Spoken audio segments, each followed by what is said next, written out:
எல்லாரும் எப்படி இருக்கீங்க? இன்னைக்கு நம்ம உடம்புக்கு ரொம்ப ஹெல்த்தான கேழ்வரகு ஆப்பம் எப்படி பண்ணுறதுன்னு பார்க்கலாம்.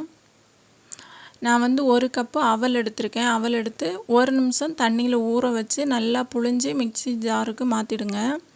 வெள்ளை அவலும் எடுக்கலாம், எந்த அவல் வேணாலும் எடுக்கலாம். மாற்றிட்டு அதே கப்புக்கு 2 கப்பு கேழ்வரகு மாவு எடுத்துக்கலாம். எனக்கு வந்து மிக்ஸி ஜார் சின்னது, அதனால் நான் வந்து பாத்திரத்தில் எடுத்துடுவேன். 2 கப்பு கேழ்வரகு மாவு, அடுத்து 1 கப்பு துருவின தேங்காய் எடுத்துடுங்க.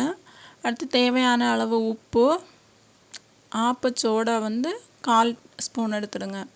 எடுத்துட்டு கொஞ்சம் தண்ணி ஊற்றி நல்லா அரைச்சிட்டு வந்துடலாம். அரைக்கும்போது நான் வந்து 2 ஸ்பூனு ஜீனி போட்டிருக்கேன். ஜீனியும் 2 ஸ்பூன் எண்ணெயும் ஊற்றி நல்லா அரைச்சிட்டு இன்னொரு பாத்திரத்தில் ஊற்றி நல்லா மிக்ஸ் பண்ணி வச்சிடலாம்.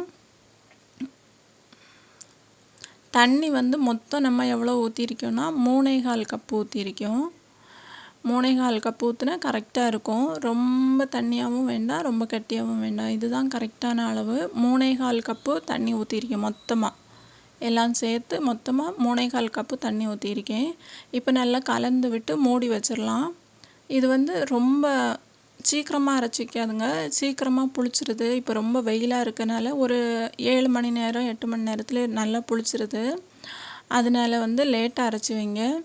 நான் வந்து நேற்றுக்கு ஆப்பம் செய்கிறதுக்கு முந்தின நாள் நைட்டு தான் கல் வாங்கிட்டு வந்தேன், ஆப்பச்சட்டி. அதில் வந்து ஆப்பம் ஊற்றினேன். பழக்கிறது எப்படின்னு தெரியல. இப்போ பக்கத்து வீட்டு அம்மா சொன்னாங்க, அதை வந்து நல்லா கழுவிட்டு எண்ணெய் தேய்ச்சி நைட்டு ஃபுல்லாக வச்சிரு அப்படின்னாங்க. நானும் அதே போல் தான் வச்சேன். ஆனால் எனக்கு காலையில் வரவே இல்லை. ஆப்பம் ஊற்றும்போது நல்லா தான் வருது, ஆனால் வந்து அது இளவி வரவே இல்லை. நிறைய ஒரு 4-5 ஆப்பம் போல் அதில் ஊற்றி தண்ணி ஊற்றி ஊற வச்சு அப்படி இளக்கிட்டேன். வீணாக தான் போச்சு மாவு ஃபுல்லாக.